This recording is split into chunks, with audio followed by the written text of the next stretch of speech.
deux destins extrêmement orientaux, la Chine et le Japon, au XIXe siècle. Au début du siècle, deux empires, Chine-Japon, fermés au reste du monde. Voilà.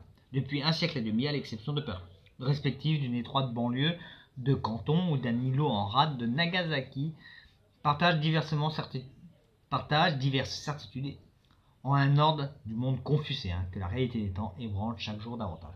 Or, en l'espace d'une vingtaine d'années, entre 1840 et 1860, ces deux empires doivent ouvrir les plus importants ports sous la menace militaire des États-Unis, des Anglais ainsi que de la France. Dans le dernier tiers du siècle, la Chine rate la restauration de leurs confucéens et cherche à limiter ses emprunts à l'Occident au seul domaine de la technologie, essentiellement militaire. Cette modernisation, placée sous le contrôle de l'État, avorte ou n'affecte qu'assez superficiellement la société dans certaines franges bien particulières. La restauration impériale de l'ère Meiji au Japon est au contraire l'occasion d'une véritable révolution sociale et industrielle qui, cependant, dans un premier temps, n'atteint qu'assez peu le domaine politique contrôlé par une étroite oligarchie, une bourgeoisie dynamique et soutenue par l'État multiplie les initiatives là où le capitalisme bureaucratique chinois tâtonne. À partir de 1895, le Japon s'affirme aux dépens de la Chine et de la Corée comme une nouvelle grande puissance régionale. L'ère Meiji a bouleversé la société et l'économie. Certains intellectuels et syndicalistes, cependant, voudraient que l'ère de Xiao, inaugurée en 1912, s'accompagne de la démocratisation de la vie politique, mais il faudra attendre la fin de la Seconde Guerre mondiale. La Chine des Qing traverse pense une crise politique extrêmement grave entre 1898 et 1901 qui fait craindre pour sa survie comme nation indépendante. Puis tente d'ultimes réformes. Ces dernières ne font que précipiter la chute de la dynastie en 1912. Et oui, deux empires fermés, asiatiques, qui se font mettre un coup de pression par l'Occident. L'un se réforme, l'autre ne se réforme pas. L'un se pète la gueule, l'autre survit, devient une très grande puissance, même si elle connaîtra une vassalisation par les États-Unis à la fin de la Seconde Guerre mondiale. Mais la Chine, elle, se réveillera à la fin du XXe siècle. Et concernant le Japon, ça va aller, mais les problèmes démographiques, mais aussi écologiques, vont crever son développement au XXe siècle. Mais on va plus se concentrer sur ce XIXe siècle. Donc déjà, il faut voir la chute de cet empire. Parce que 360 millions d'habitants en 1812, l'Europe en comptait 200 millions, étendue sur 11 millions de kilomètres carrés. L'empire du milieu regroupe l'ensemble du monde civilisé que protège le ciel. Le reste des terres émergées étant nécessairement habité par des barbares. On a de certitudes de l'ordre confucéen, Confucius qui était très important dans la structuration mentale des sociétés. Les paysans chinois vivent mieux que leurs contemporains français et l'introduction des plantes américaines, notamment le maïs et la pomme de terre, leur permet de défricher les collines de la Chine centrale. Le despotisme autoritaire centralisé des Qing repose sous l'idéologie néo-confucianienne et les secrétaires centraux ainsi que les 6 grands ministères. Cette administration n'est pas surabondante, elle est efficace. Mais ce système-là, qui a l'air d'être plutôt viable, va être ébranlé avec un ébranlement des certitudes et une crise. Déjà, la crise qui se développe est complexe. Elle a des causes sociales, le succès entraîne une poussée démographique trop rapide, la population double entre 1762 et 1834, chaque famille paysanne ne dispose plus que d'un cinquième d'hectare, le métayer doit verser la moitié de sa récolte déjà insuffisante à son propriétaire, bref, c'est un peu le bordel. Des soucis climatiques, les lettrés sans emploi ni ressources sont de plus en plus nombreux, les mandarins en poste mal rétribués et forcés de subvenir aux besoins de leur administration s'enrichissent à force de taxes exceptionnelles.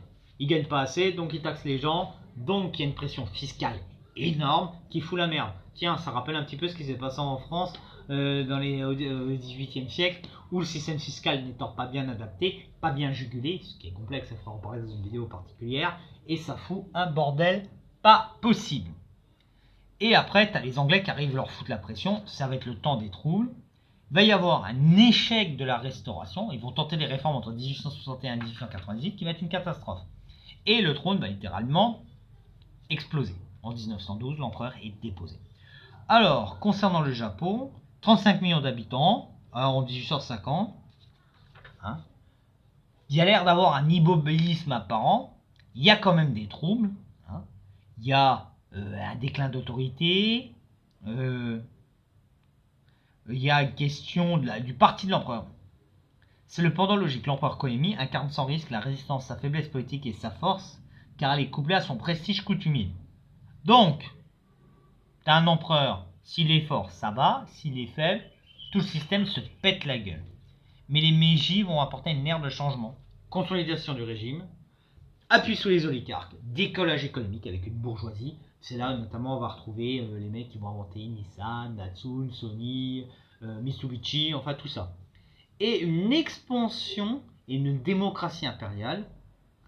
Ces oligarques vont progressivement être mis dehors à partir de 1901 et on aura une pseudo-démocratie comme beaucoup d'États autoritaires à cette époque.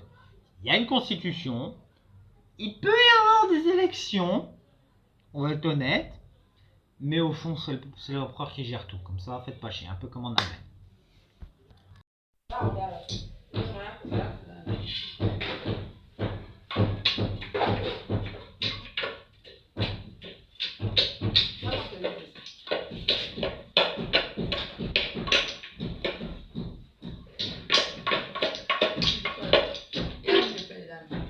Il a mis une pièce de puzzle et un bouchon en plastique.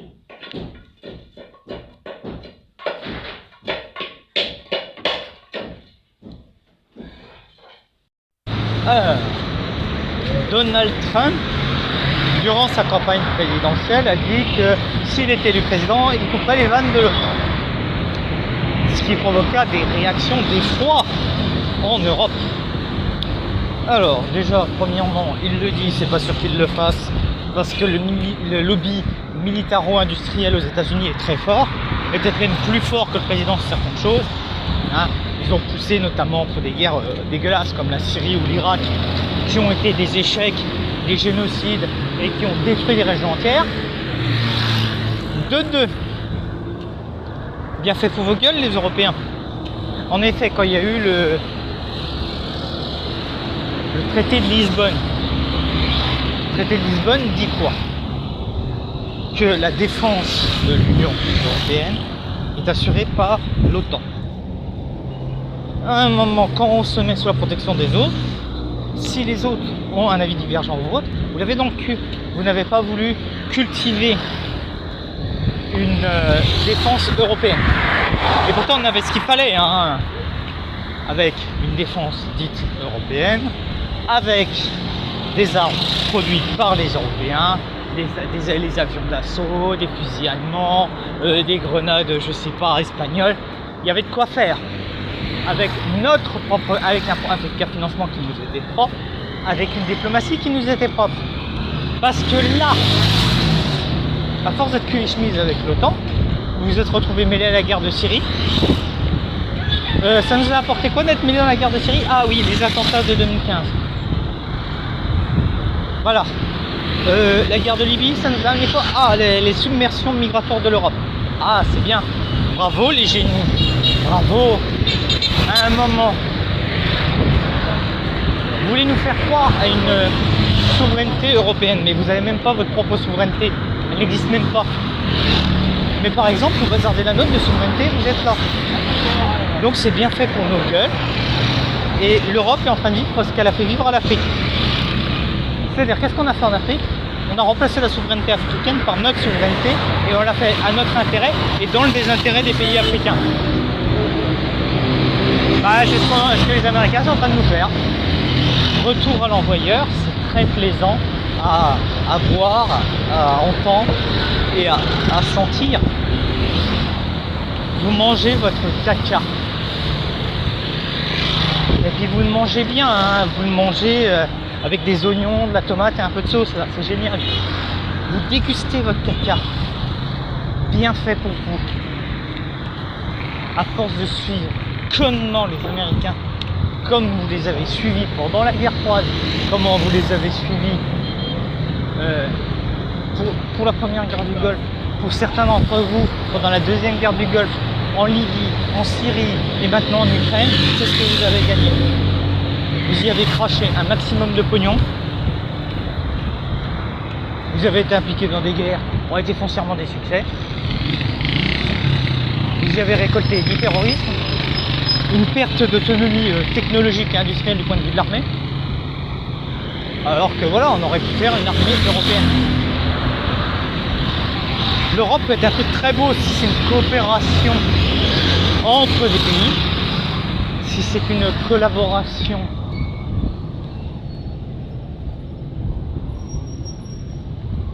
entre peuples volontaires qui sont là pour partager des compétences, des technologies, mais nullement une coopération de soumission.